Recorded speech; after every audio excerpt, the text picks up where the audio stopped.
Maya Brooks stood outside the main entrance of Jefferson Technical Academy, her hands shaking slightly as she held her new teacher identification card. The morning sun cast long shadows across the concrete steps, and she could hear the distant chatter of students arriving for another day of classes. At 32 years old, she felt ancient compared to the teenagers streaming past her, their backpacks slung over shoulders and phones glued to their ears. She took a deep breath and walked through the glass doors. The hallway smelled like floor cleaner and teenage energy, a sharp contrast to the sterile air of military ships she had grown accustomed to over the past decade. Her new life was supposed to be different, quiet, normal, everything the war had never been. The principal, Mrs. Helen Carter, met her at the main office with a warm smile. She was a woman in her 50s with graying hair and kind eyes behind wire-rimmed glasses. Maya had been honest about her military background during the interview, though she had left out the more dramatic details of her service record. "Welcome to Jefferson Tech, Maya," Helen said, shaking her hand firmly. "I think you'll find our students are quite eager to learn, especially in the sciences. Your physics classes are going to be popular." Maya nodded, trying to project confidence she didn't entirely feel. "I'm looking forward to it. It's been a while since I've worked with civilians." Helen led her down the hallway, past lockers covered in colorful stickers and posters advertising school events. "The transition from military to civilian life can be challenging," she said gently, "but I have a feeling you're going to do just fine here. Our students need someone who can show them that science isn't just theory. They need to see how it applies to the real world." They stopped outside classroom 204, where Maya would spend most of her days. Through the window she could see rows of desks arranged in a semicircle, with a large whiteboard at the front and various physics equipment scattered on tables around the room. It looked nothing like the command bridge of the starship Valor's Edge, where she had spent the last 5 years of her life. "Your first class starts in 20 minutes, Helen said, handing her a folder filled with lesson plans and student rosters. "Don't worry about being perfect on the first day. Just be yourself." Maya almost laughed at that advice. Being herself had involved commanding a fleet of warships and making split-second decisions that determined whether thousands of people lived or died. She wasn't sure that version of herself belonged in a high school classroom. As Helen walked away, Maya entered her new domain and began arranging her desk. She had brought very few personal items with her. A small digital photo frame that cycled through pictures of Earth taken from space. A coffee mug with the logo of the Human Defense Fleet that she probably shouldn't have kept. And buried deep in her desk drawer, a military-grade communication device that she told herself she would never need again. The bell rang, and students began filing into the classroom. Maya watched them carefully, noting their interactions and energy levels. 3 students immediately caught her attention. Jake Morrison, a tall boy with messy brown hair who sat in the front row and pulled out a tablet covered in handwritten physics equations. Lisa Park, a girl with short black hair and alert eyes who chose a seat near the back where she could observe everything. And Danny Wright, a nervous-looking boy with red hair who sat near the middle and kept glancing at his phone. "Good morning, everyone," Maya said, standing in front of the whiteboard. "I'm Ms. Brooks, and I'll be your physics teacher for the rest of the year. I know it's unusual to get a new teacher in the middle of the semester, but I promise we'll make the best of it." A girl in the second row raised her hand. "Ms. Brooks, what did you do before you became a teacher?" Maya had prepared for this question. "I worked for the government in a technical capacity. I dealt with complex systems and problem-solving under pressure, which, as it turns out, is excellent preparation for teaching teenagers." The class laughed, and Maya felt some of her tension ease. These were just kids, after all. Smart kids, judging by their questions and the way they took notes, but still kids who were figuring out their place in the world. "Now, who can tell me what physics actually is?" Maya asked, picking up a marker. Jake's hand shot up immediately. "Physics is the study of matter, energy, and the interactions between them. It's how we understand the fundamental laws that govern everything in the universe. That's textbook perfect, Jake, Maya said, genuinely impressed. But I want to know what you think physics really is. Not what the book says, but what it means to you. Jake looked surprised by the question. Well, I guess it's like having a secret code that explains why everything works the way it does. Once you understand the code, you can predict what's going to happen next. Maya wrote prediction on the whiteboard in large letters. Exactly, physics isn't just about memorizing formulas. It's about understanding patterns and using them to solve problems. And humans, it turns out, are exceptionally good at recognizing patterns. She spent the next 40 minutes walking them through basic concepts, but she framed everything in terms of real-world applications. When she talked about momentum, she described the physics of spacecraft navigation. When she explained energy transfer, she used examples from her own experience with power systems. Though she was careful not to mention that those systems had been aboard military vessels. What struck her most was how quickly the students grasped concepts that had taken alien species much longer to understand.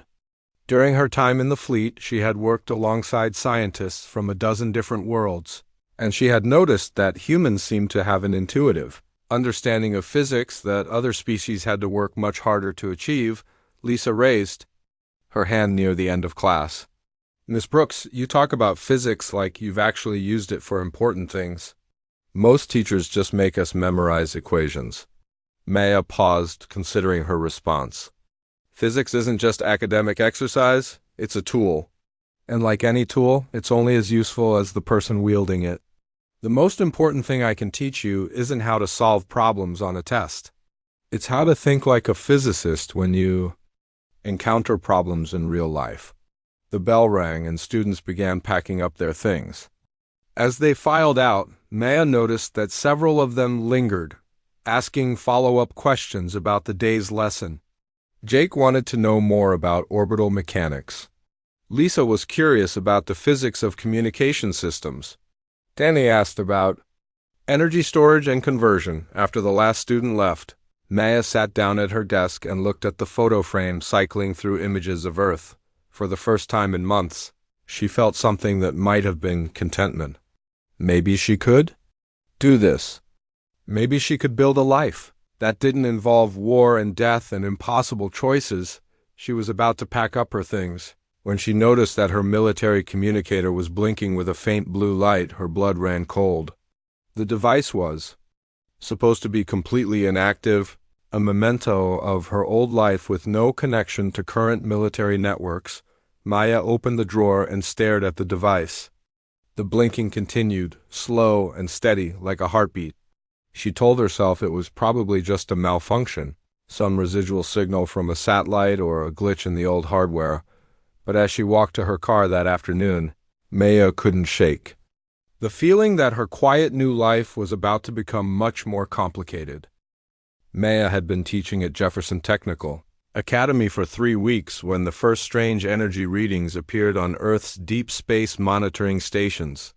She wouldn't have known about them at all if Helen Carter hadn't knocked on her classroom door during lunch period with a worried expression on her face. Maya, I need to talk to you about something, Helen said, closing the door behind her. Something that might be connected to your old job. Maya looked up from the test papers she was grading. Jake Morrison had scored perfect marks again, and Lisa Park had shown remarkable insight in her answers about quantum mechanics. These kids were brilliant, and Maya found herself looking forward to each class more than she had expected. What kind of something?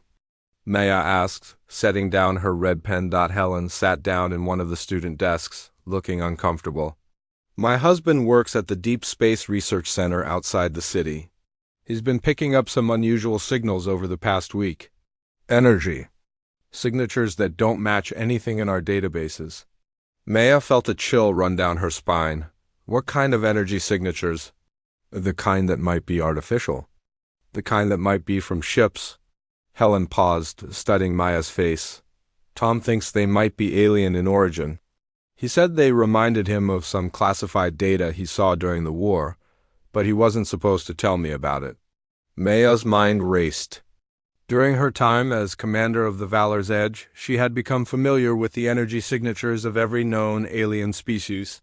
The Cathari had used a particular type of quantum drive that left distinctive traces in subspace. But that was impossible. The Cathari homeworld had been destroyed 2 years ago in their final desperate attack on Earth's outer colonies. Have they reported this to Earth Defense Command? Maya asked. Tom tried, but they're not taking it seriously. The official response was that it's probably just cosmic background radiation or interference from commercial shipping lanes. The brass doesn't want to hear about alien threats anymore. They think the war is over. Maya stood up and walked to the window. In the courtyard below, she could see her students eating lunch and laughing with their friends. Jake was explaining something to a group of younger kids, using animated hand gestures that reminded Maya of her own teaching style. Lisa was reading a book while sitting alone under a tree, perfectly content with her solitude. Denny was showing off something on his phone to a cluster of admirers. They looked so young and innocent.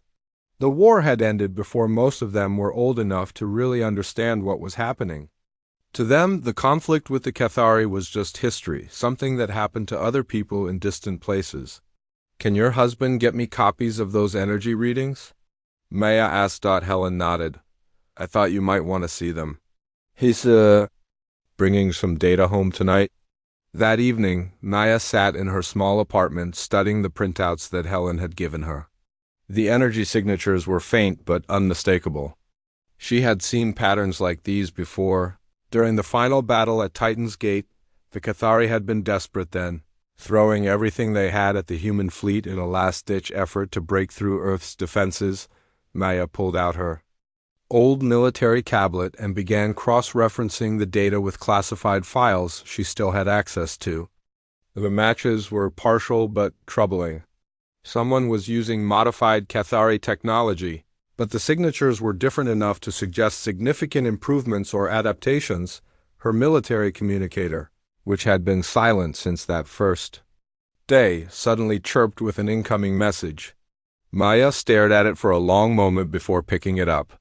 The message was encrypted using old fleet codes, but she still remembered how to decode them. The translation made her blood run cold. The Terran called Stormbringer must answer for what she did to our young. Stormbringer. Maya hadn't heard that name in 2 years.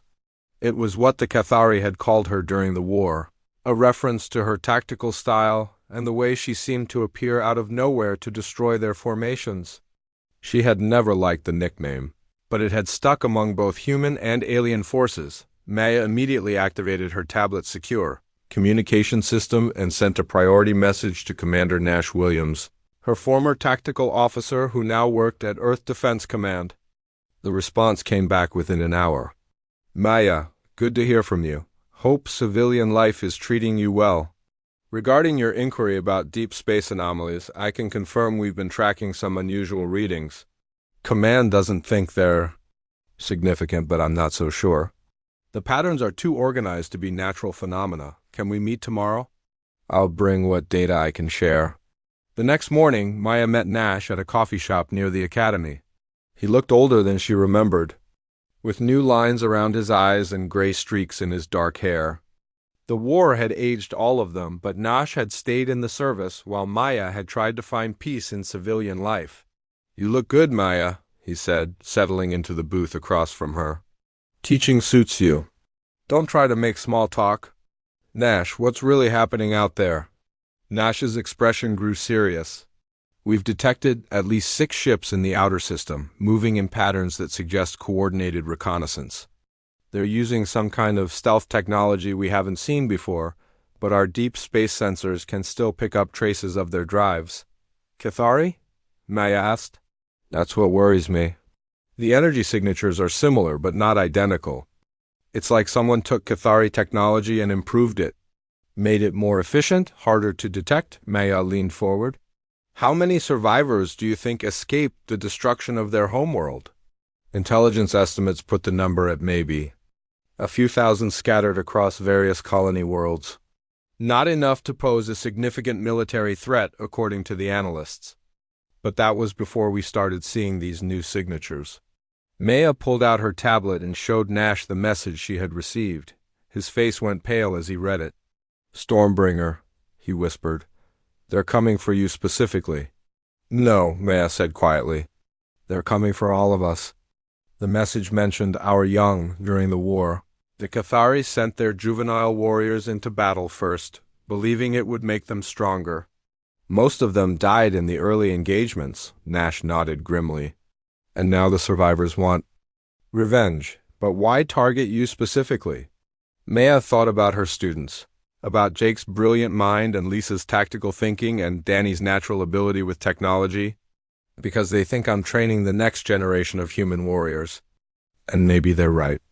Over the next few days, Maya found herself watching her students more carefully.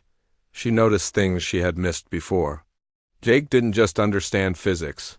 He had an intuitive grasp of three-dimensional thinking that would make him an excellent pilot or navigator. Lisa absorbed information like a sponge and could spot patterns that others missed. Danny had a natural gift for understanding complex systems and finding creative solutions to technical problems. During her afternoon class, Maya decided to test her theory.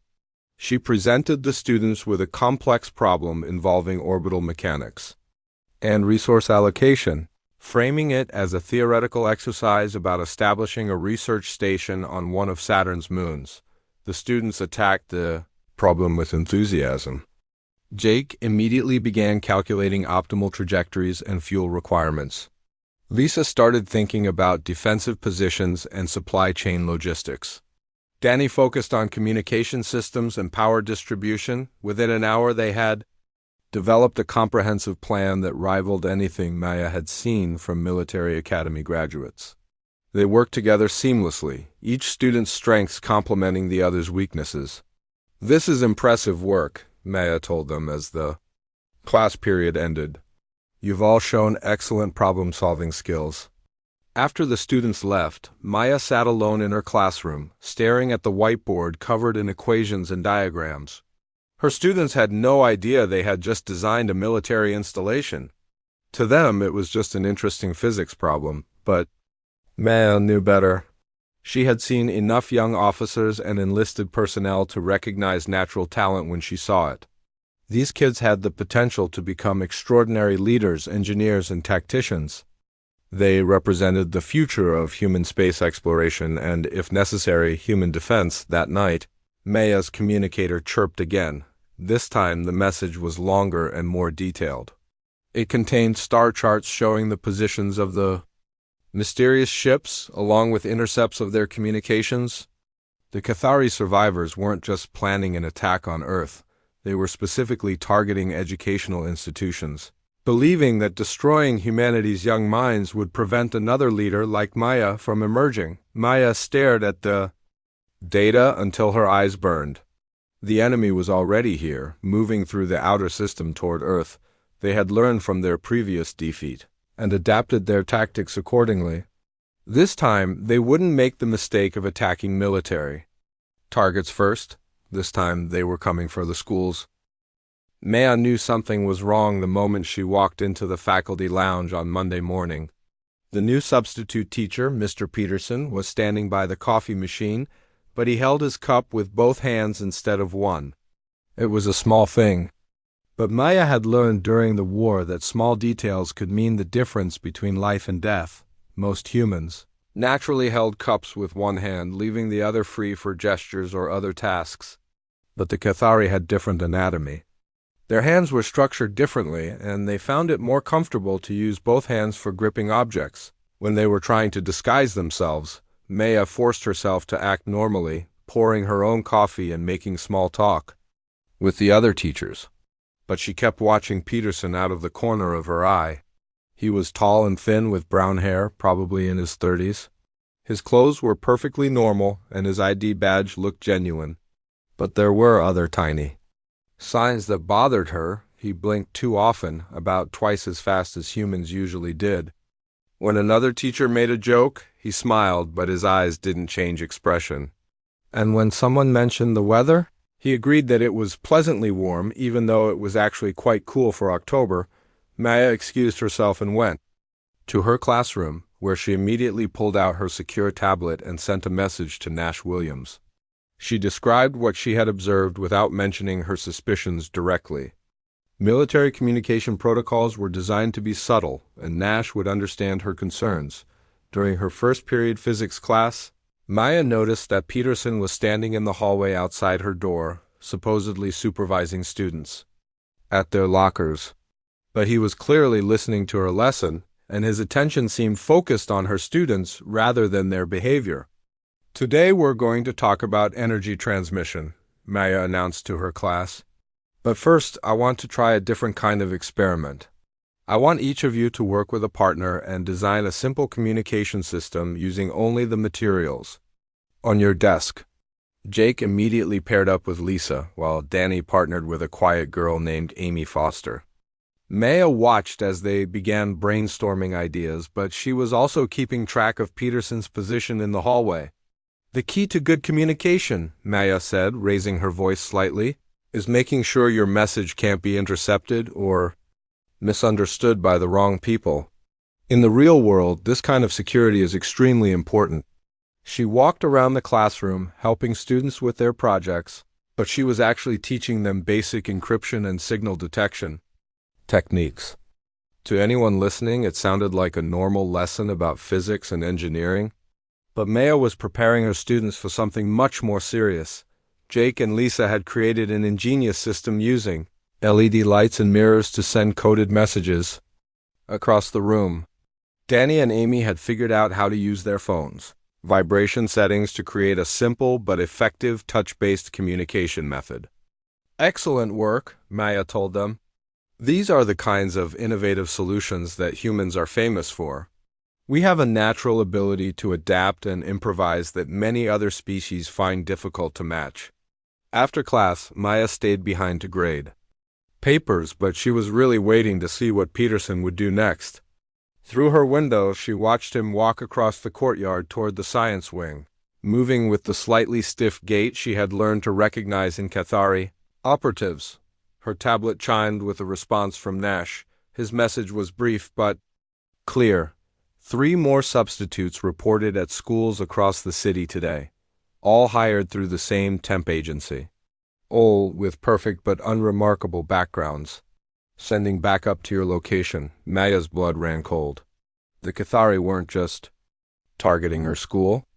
They were infiltrating the entire educational system, probably looking for the brightest students and most effective teachers. It was a smart strategy designed to cripple humanity's future by eliminating its intellectual leaders before they could fully develop. During lunch, Maya walked through the cafeteria and noticed Peterson sitting alone at a corner table, picking at his food but not really eating it. The Cathari had different nutritional requirements than humans, and their disguises couldn't change their basic biology. She also spotted 2 other faculty members she hadn't seen before. A woman in the math department who kept checking her watch, as if she was waiting for something, and a man in the English department who was reading a book upside down, apparently not realizing his mistake. Maya sent another message to Nash, this time including photos of all 3 suspects. Then she began planning her next move. She couldn't confront the infiltrators directly without proof, and she couldn't evacuate the school without causing panic. But she could start preparing her students for what might be coming during her afternoon class. Maya announced a surprise drill.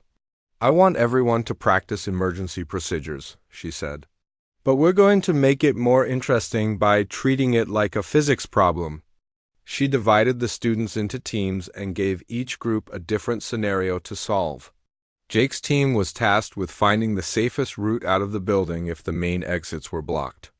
Lisa's team had to figure out how to communicate with people outside the school if the normal phone and internet systems were down.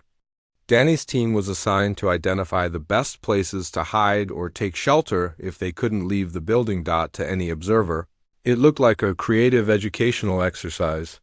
But Maya was actually training her students in basic survival and evasion techniques.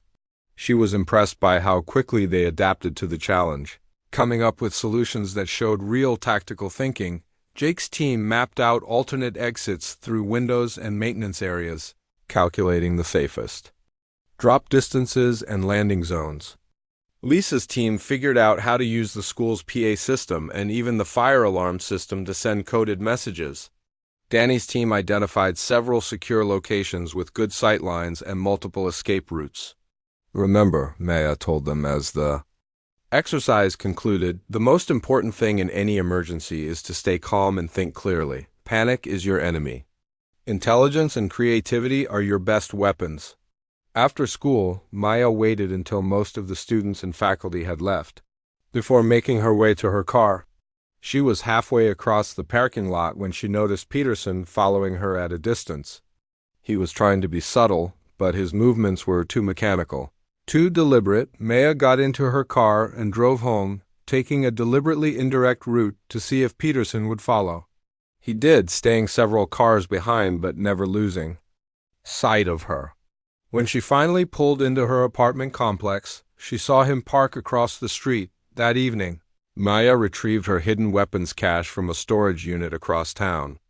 She had hoped never to need these things again, but the Cathari had made that choice for her. Along with her sidearm and tactical gear, she pulled out a device that could detect certain types of alien technology. Back at her apartment, Maya used the detector to scan her building and the surrounding area. The readings confirmed her worst fears. There were at least 3 Cathari operatives in the immediate vicinity, and they were using advanced surveillance equipment to monitor her movements. Maya's tablet chimed with an urgent message from Nash. Confirmed Cathari infiltrators at multiple schools. Main fleet detected moving toward Earth's inner system. Estimate 48 hours before they reach optimal attack position.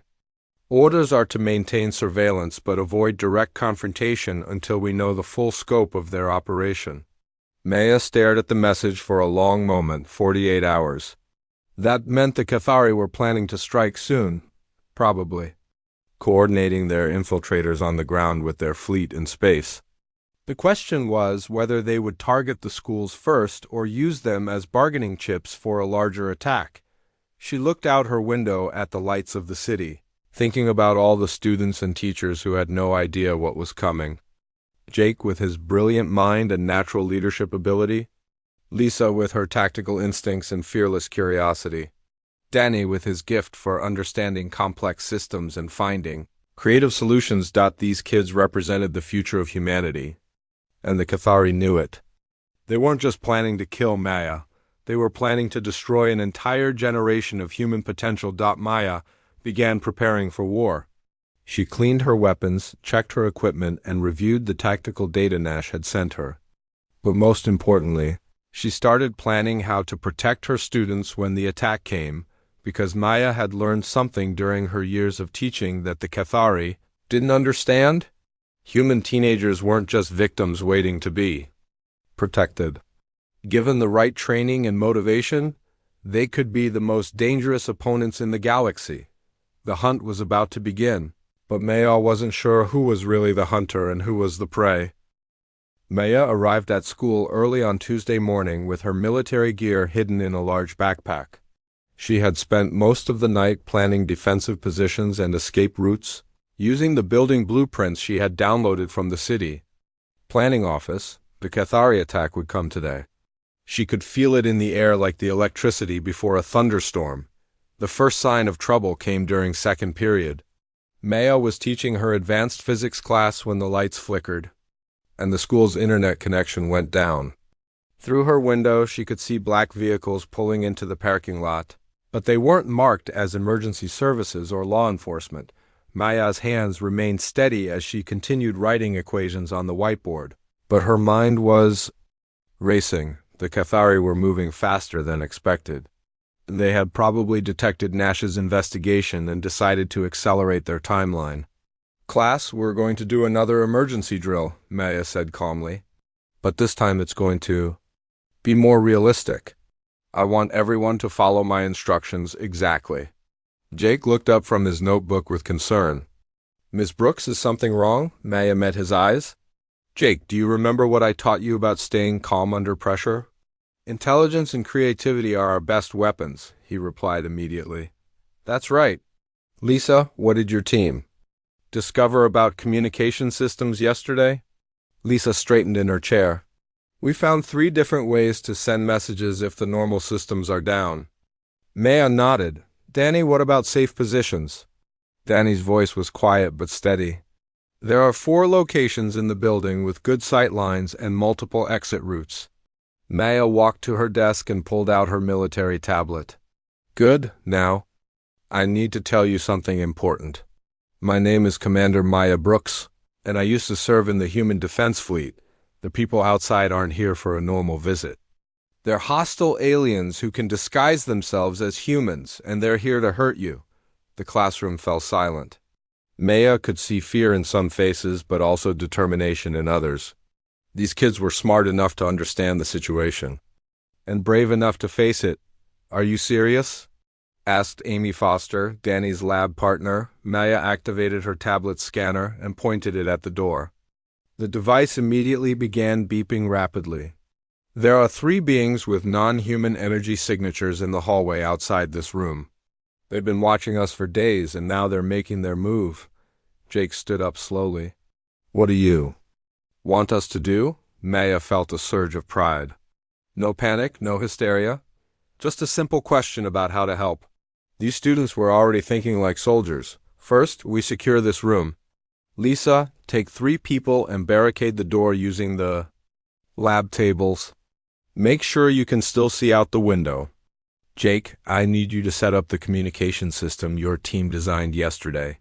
Use the PA system to warn the other classes. Danny, help me move the emergency supplies. The students moved quickly and efficiently. Maya was amazed by how smoothly they worked together. Lisa organized her team like a natural squad leader, positioning the tables to create firing positions while maintaining escape routes. Jake quickly rigged the PA system and began broadcasting coded warnings to other teachers.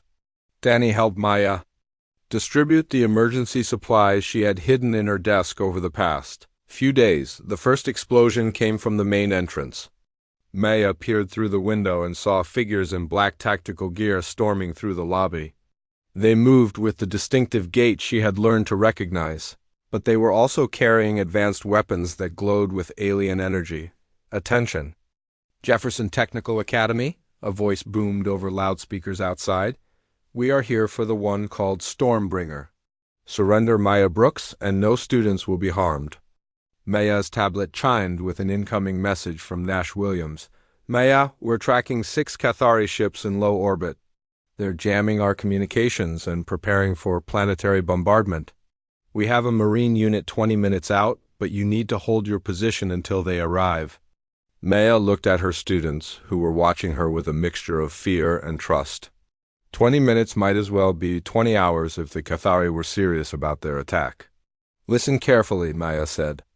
I'm going to teach you some things that aren't in any physics textbook. The beings attacking us are called Cathari. They're stronger and faster than humans, but they have weaknesses. They don't understand human creativity or teamwork. They expect us to panic and run. Jake finished setting up the communication system. Ms. Brooks, I'm getting reports from other classrooms. Mr. Peterson and 2 other teachers just revealed themselves as aliens. They're rounding up students in the gymnasium. Maya cursed under her breath. The Cathari were using the hostages to force her surrender. But she had learned something important during the war. Sometimes the best defense was an unexpected offense. Change of plans, Maya said. We're not going to wait for rescue. We're going to rescue the other students ourselves. Lisa looked up from her barricade. How do we fight aliens with super strength? Maya smiled grimly. With physics. Danny, remember the lesson about energy transfer and momentum? Danny nodded eagerly. Force equals mass times acceleration. Exactly. We can't match their strength, but we can use their strength against them. Lisa, your team is going to create distractions. Jake, yours will handle communications and coordination. Danny, you're with me on technical support. Maya opened her backpack and pulled out her sidearm and tactical gear. The students stared as she transformed from a mild-mannered teacher into a combat veteran in seconds. Are those real weapons? Amy asked. Very real, Maya replied, checking her ammunition. But our best weapons are still up here. She tapped her temple. The Cathari have better technology and superior physical abilities. But humans have something they can't understand or duplicate. We can adapt and improvise faster than any species in the galaxy. The lights went out as the Cathari cut power to the building.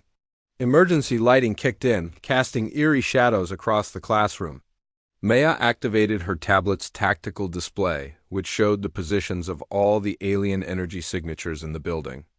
They're moving in 3 groups. Maya said, one group is herding students toward the gymnasium. Another is searching classrooms for me. The third is setting up some kind of device on the roof. Jake studied the display. If they're concentrating the hostages in one location, that means they're planning something bigger than just capturing you. Maya felt ice in her veins as she realized what Jake meant. The device on the roof wasn't just communications equipment, it was a beacon for the ships in orbit.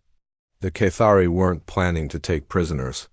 They were going to destroy the entire school and blame it on human terrorists or an industrial accident. New priority, Maya said. We have to disable that beacon and get everyone out of the building. Danny, can you access the building systems from here? Danny pulled out his phone and began typing rapidly. I can get into the fire safety system and maybe the ventilation controls. Give me 2 minutes. Maya turned to the rest of the class. I know this is scary and I know you didn't sign up for war. But right now, you're the only thing standing between those hostages and a very bad outcome. Are you ready to show these aliens what human teenagers can do? The response was immediate and unanimous. Yes, ma'am.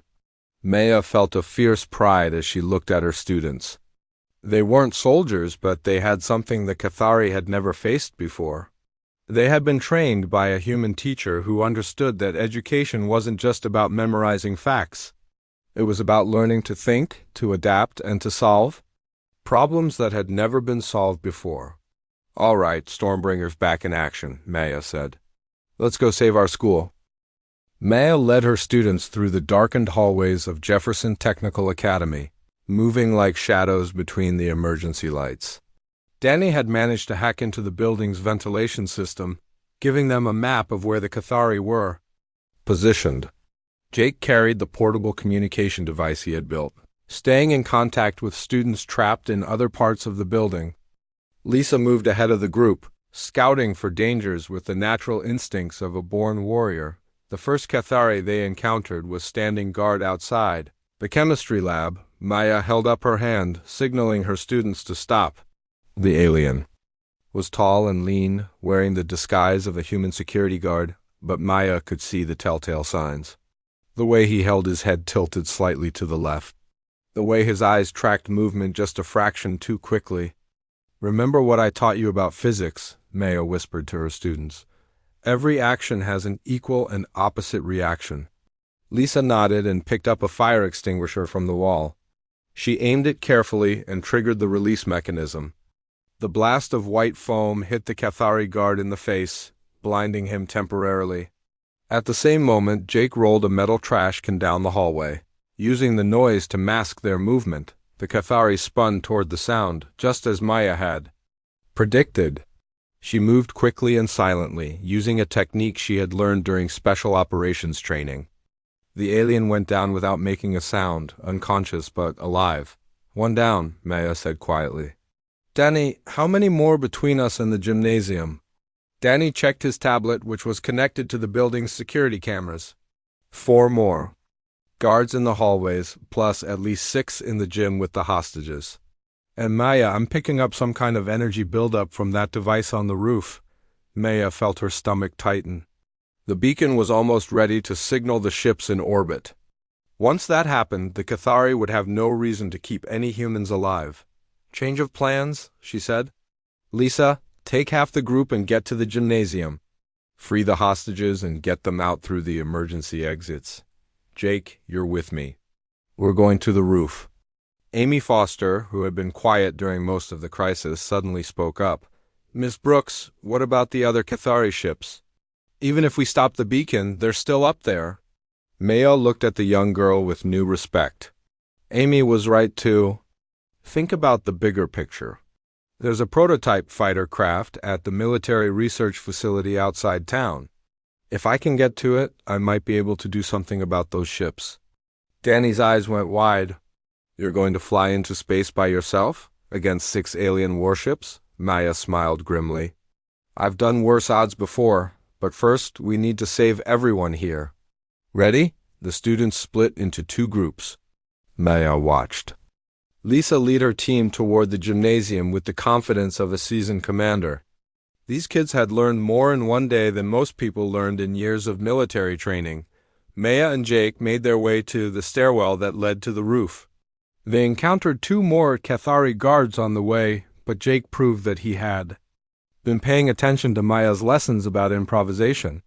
He rigged a simple trap using his phone's flashlight and a mirror from the bathroom, creating a blinding strobe effect that disoriented the aliens long enough for Maya to neutralize. Then, on the roof, they found the Cathari beacon device surrounded by 3 guards. The machine was about the size of a car, covered in alien symbols that pulsed with blue light. Maya could hear it humming with energy as it prepared to send its signal to the ships in orbit.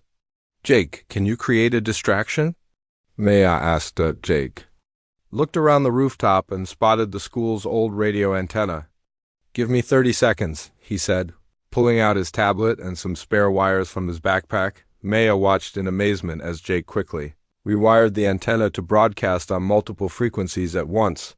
When he activated it, the device created a burst of electromagnetic interference that made all the Cathari equipment flicker and spark. The 3 guards immediately turned toward the source of the interference, giving Maya the opening she needed.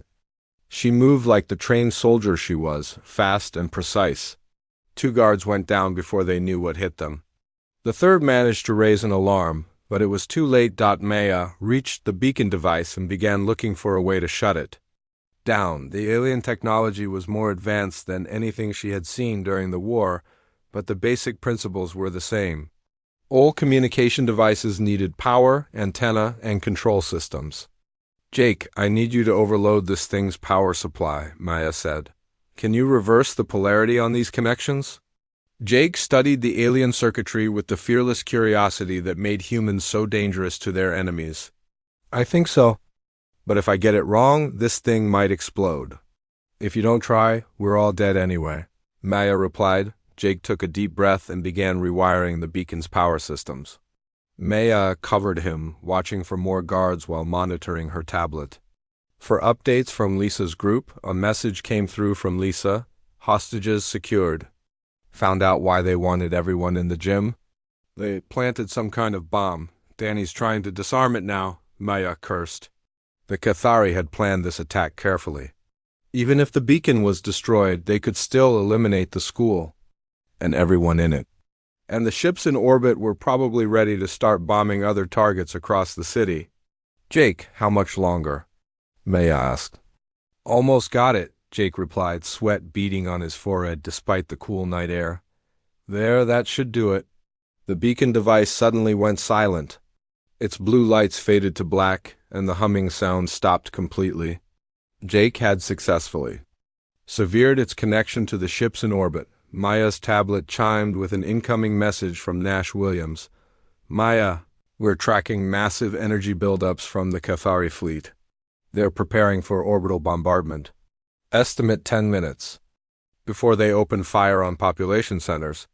Maya looked out over the city lights, thinking about all the innocent people who had no idea what was coming.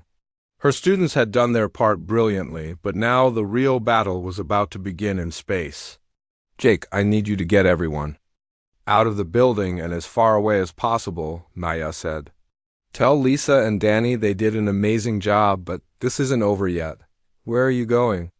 Jake asked. Maya was already heading for the stairwell.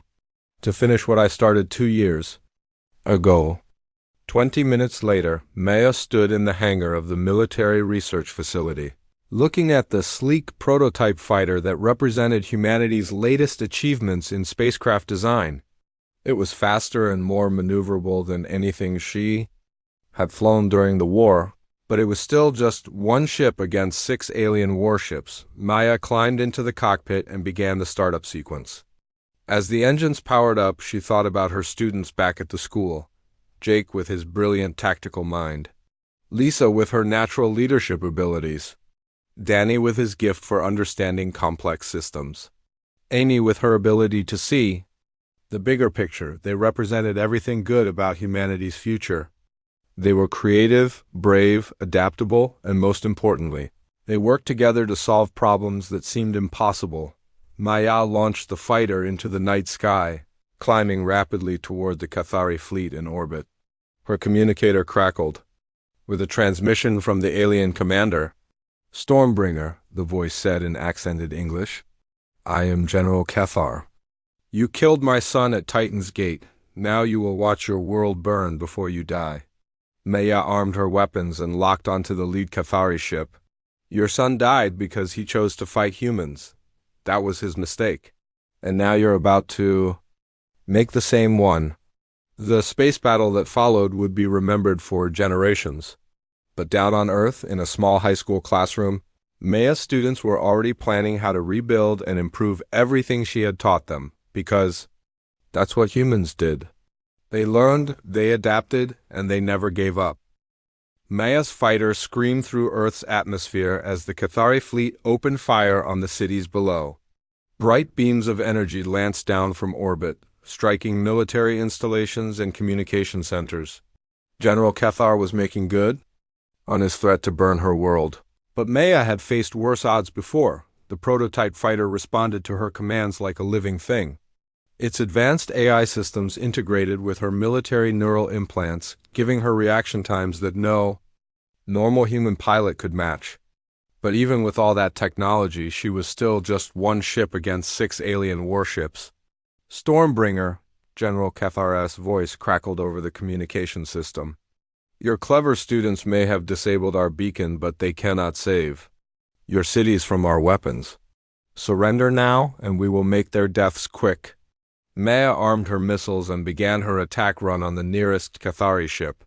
"The only one dying today is you, Cathar. You made the same mistake your son made. You underestimated humans." The space battle erupted in brilliant flashes of weapons fire and exploding ships.